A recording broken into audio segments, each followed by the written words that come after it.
एक छोटी सी मासूम बहन की कहानी। छोटी मन्नू ने गुल्लक से पैसे निकाल लिए और उनको बटोरकर जेब में रख लिया। घर से निकल पड़ी। पास में एक केमिस्ट की दुकान थी। उसकी सीढ़ियाँ वह धीरे धीरे चढ़ दी। वह काउंटर के सामने जाकर खड़ी हो गई और छोटी सी मन्नू पर किसी का ध्यान नहीं गया और ना ही उसकी आवाज़ किसी को भी सुनाई दे रही थी। सब अपने अपने कामों में व्यस्त थे। दुकान के मालिक का कोई दोस्त बाहर देश से आया हुआ था। वह भी उससे बात करने में व्यस्त था। तभी उसने अपनी जेब से एक सिक्का निकालकर काउंटर पर फेंक दिया। सिक्के की आवाज़ से सबका ध्यान उसकी ओर गया। उसकी तरकीब काम आ गई। दुकानदार उसकी तरफ आया और उससे प्यार से पूछने लगा, बेटा तुम्हें क्या चाहिए? उसने अपनी जेब से सब सिक्के निकालकर अपनी छोटी सी हथेली पर रख लिए और बोली कि मुझे चमत्कार चाहिए। दुकानदार पहले तो समझ नहीं पाया, तो फिर से पूछा। वह बच्ची फिर से वही बोली कि मुझे चमत्कार चाहिए। दुकानदार हैरान होकर बोला, बेटा यहाँ दवाई मिलती है, चमत्कार नहीं मिलता। वह बच्ची बोली, अगर यहाँ दवाई मिलती है तो चमत्कार भी आपके यहाँ ही मिलना चाहिए।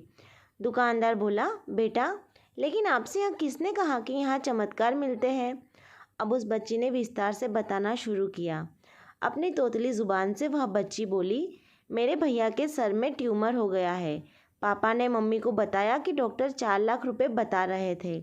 अगर समय पर इलाज ना हुआ तो कोई चमत्कार ही उसे बचा सकता है और कोई संभावना नहीं है। वह रोते हुए माँ से कह रहे थे, अपने पास कुछ बेचने को भी नहीं बचा, ना कोई जमीन जायदाद ना ही गहने।